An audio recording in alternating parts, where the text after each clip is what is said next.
মৃত্যুর 3 দিন আগে মৃত ব্যক্তির মধ্যে 3টি আলামত প্রকাশ পায়। মানুষ যখন পৃথিবী ছেড়ে দুনিয়া থেকে চলে যাবে, কবরের যাত্রী হয়ে যাবে, চিরস্থায়ী জায়গাতে চলে যাবে, দুনিয়ার মায়া ত্যাগ করে ওই মুহূর্তে মানুষের ভিতরে 3টি সিমটম লক্ষ্য করা যায়। 1 নম্বরে হলো খাবার দাবার বন্ধ হয়ে যায়, পরিবর্তন হয়ে যায়।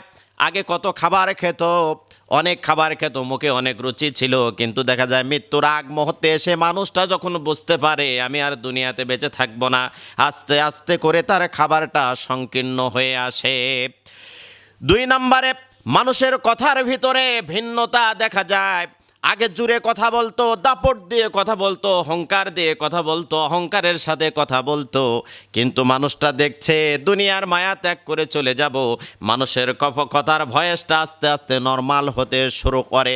এমনটা বলতে থাকে, যদি মা মারা যায় তাহলে বলে বাবা